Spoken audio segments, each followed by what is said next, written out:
Let's hear from Attal.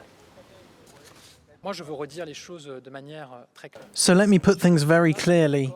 CETA is a win-win agreement between Canada and France, and between Canada and Europe. A win-win. The figures show this to be the case. Since it's been signed, for the last 6 years, the trade between our two countries has grown by more than a third, and it has grown in a balanced fashion. For French agriculture, the trade surplus has been multiplied by 3. For more, we're joined by François Rihouay in Montreal. Thanks for being with us, François. So what more can you tell us about Attal's meeting with Justin Trudeau to begin with? Well, the French Prime Minister definitely quickly sought to reassure the Canadians about the future of the CETA, the Comprehensive Economic and Trade Agreement between Canada and the European Union and between Canada and France. Justin Trudeau had a word about this and said that who else would you do free trade agreements with if not with Canada?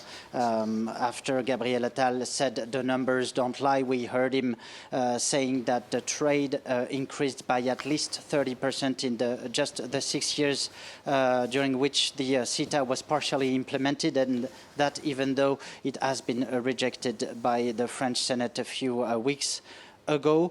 I have confidence in the future of this agreement, nevertheless, said the French Prime Minister. Before moving on with Justin Trudeau, both leaders say they have a common objective, which is to face what they call a global triple crisis, which is climate change, pollution, biodiversity loss. Both leaders signed a renewed partnership, Franco-Canadian partnership for climate and environment, and that comes with an enhanced cooperation in combating forest fires, which is a main concern here for Canadians after a record single wildfire season that saw more than 15 million of hectares of the Canadian land destroyed by wildfires.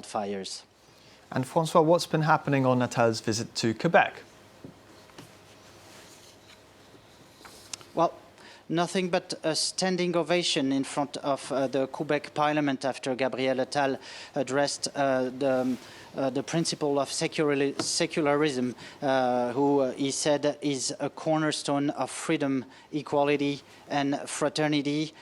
He was acclaimed also when talking about the importance of the French language and the fact that France will forever support Quebec and the Francophone minority in North America, Quebec being the only Francophone province in North America and having a lot of identity issues, fighting Ottawa on lots of issues concerning the French language and its survival within the upcoming years. Gabriel Attal, the French Prime Minister, said that he hopes that the innovations, and especially artificial intelligence innovations, for instance, will be written in French in 400 years from now. Last thing about the information, the Radio-Canada and CBC, the public broadcaster, claim to have learned French President Emmanuel Macron might be visiting Acadia for a joint Canada-France cabinet summit in July after the NATO summit in Washington. All right, François Rihouay, thank you very much for that update.